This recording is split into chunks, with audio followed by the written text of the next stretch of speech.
नमस्कार।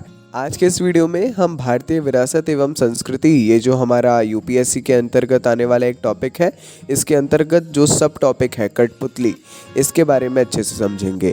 कठपुतली आपको नाम से देखकर लग रहा होगा अरे ये क्या टॉपिक है, बट नहीं, ये एक ऐसा टॉपिक है।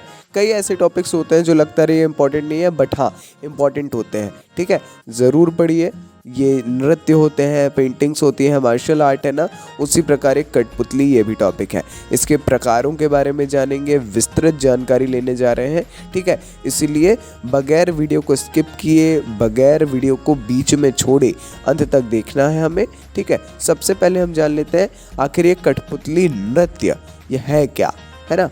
देखिए, कठपुतली नृत्य को लोक नाट्य की ही एक शैली माना गया है। लोक नाट्य, नाटक ये जो है ना, उसी प्रकार कठपुतली नृत्य भी उसी की शैली मानी गई है। कठपुतली अत्यंत प्राचीन नाटकीय खेल है जिसमें लकड़ी, धागे, प्लास्टिक या प्लास्टर ऑफ पेरिस की गुड़ियों द्वारा जीवन के प्रसंगों की अभिव्यक्ति तथा मंचन किया जाता है। देखिए, कठपुतली आप सभी लोग हालांकि जानते होंगे, एक बहुत प्राचीन नाटकीय खेल है।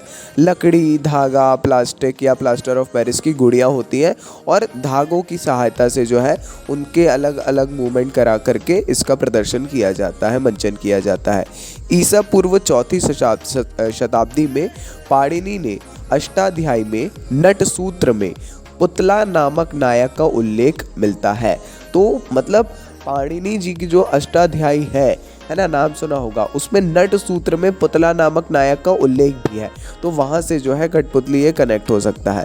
पुतली कला की प्राचीनता जो है, प्राचीनता के संबंध में तमिल ग्रंथ है शिल्पादिकारम, है ना, इसमें भी जानकारी मिलती है। चर्चित कथा सिंहासन 32 में विक्रमादित्य के सिंहासन की 32 पुतलियों का भी उल्लेख है।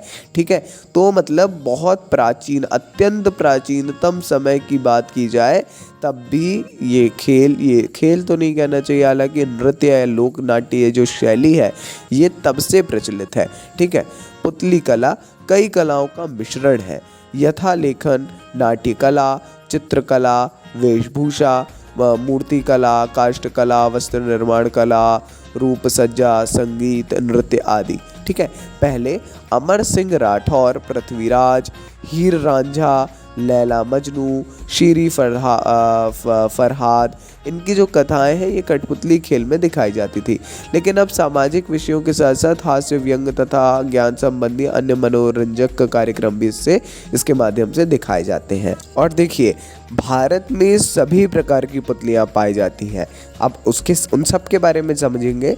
धागा पुतली, छाया पुतली, छड़ पुतली, दस्ताना पुतलियाँ आदि, है ना, सभी के बारे में विस्तृत हम जानकारी लेंगे। आइए जानते हैं भारत की पुतली कला शैलियों के बारे में।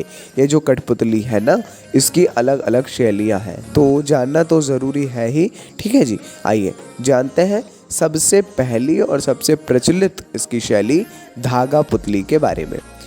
इसमें अनेक जोड़ युक्त अंगों का धागा द्वारा संचालन किया जाता है, धागों द्वारा, है ना, मतलब जिस कारण ये पुतलियाँ काफ़ी लचीली होती हैं। ये जो कठपुतली की ये जो धागा पुतली कला है, इसमें उंगलियों में धागों के माध्यम से, है ना, वो वहाँ पर जो है संचालन किया जाता है। ये राजस्थान, ओडिशा, कर्नाटक और तमिलनाडु में पल्लवित हुई कला है। ठीक है, राजस्थान की कठपुतली, ओडिशा की कुंदेई, कर्नाटक की गोमबेटा तथा तमिलनाडु की बोम्मा लट्टा धागा पुतली कला के प्रमुख उदाहरण है। और धागा पुतली ही सबसे प्रचलित इसका प्रकार है। ठीक है, तो ज़रूरी है। आइए जानते हैं छाया पुतली के बारे में। छाया पुतली ये चपटी होती है और चमड़े से बनाई जाती है। ये पुतलियों के प्रकार है। ठीक है, शैलियाँ हैं मगर ये पुतलियों के प्रकार है। तो छाया पुतली क्या है? छाया पुतली क्या है? चपटी होती है और चमड़े से बनाई जाने वाली होती है। इसमें पर्दे को पीछे से प्रदीप्त किया जाता है और पुतली का संचालन प्रकाश स्रोत तथा पर्दे के बीच से किया जाता है। ये छायाकृतियाँ रंगीन भी हो सकती हैं। ठीक है, तो मतलब पर्दे को पीछे से प्रदीप्त करके पुतली का संचालन प्रकाश स्रोत तथा पर्दे के बीच में किया जाता है, मतलब आप लोग समझ रहे होंगे, है ना। फोटो अगर अवेलेबल होगी, नो कॉपीराइट, तो इमेज आपको भी नज़र आ रही होगी। छाया पुतली की यह परंपरा ओडिशा, केरल, आंध्र, कर्नाटक, महाराष्ट्र और तमिलनाडु में प्रचलित है। ठीक है, नाम भी आपको नीचे उदाहरण के तौर पर दिए गए हैं, नोट ज़रूर करिएगा। आगे बढ़ते हैं। एक होती है दस्ताना पुतली। दस्ताना से आप समझ रहे होंगे, इसे भुजा, कर या हथेली पुतली भी कहा जाता है ना। इसके संचालन हेतु पहली उंगली मस्तक पर रखी जाती है ना, तथा मध्यमा और जो अंगूठा है ना, पुतली की दोनों भुजाओं में ऐसे किया जाता है। इस प्रकार अंगूठे और 2 उंगलियों की सहायता से दस्ताना पुतली सजीव हो उठती है। तो इसकी इमेज भी हम प्रयास करेंगे दिखाएं। ये तो बहुत इंटरेस्टिंग होता है, मतलब जब देखते हैं, है ना, तो बहुत ही ज़्यादा वीडियोस तो अवेलेबल हैं बहुत सारे, ज़रूर देखिएगा, है ना। और दस्ताना पुतली की जो परंपरा है उत्तर प्रदेश, उड़ीसा, पश्चिम बंगाल और केरल में लोकप्रिय है। तो ज़रूर पढ़ना चाहिए आपको इसके बारे में भी, और बहुत बहुत इंटरेस्टिंग है एक्चुअली दस्ताना पुतली, तो ज़रूर जान लीजिएगा, है ना।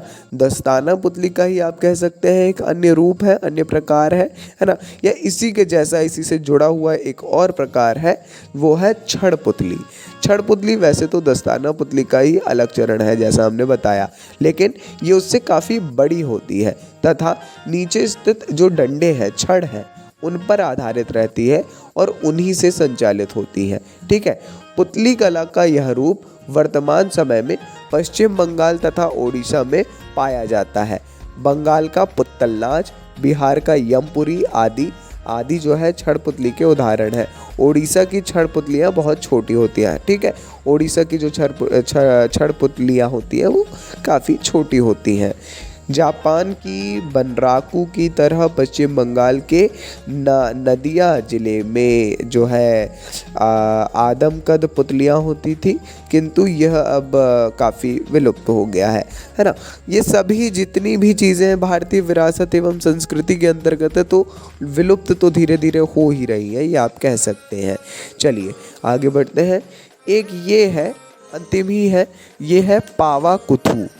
पावाकुथु जो है केरल के पारंपरिक पुतली नाटकों को पावाकुथु कहा जाता है, केरल के। ठीक है, इसका जो है इसका जो आप कह सकते हैं प्रारंभ हुआ, इसका जो शुरुआत हुई है 18वीं शताब्दी में, वहाँ के प्रसिद्ध शास्त्रीय नृत्य, नाटक, कथकली के पुतली नाटकों पर पड़ने वाले प्रभाव के कारण हुआ।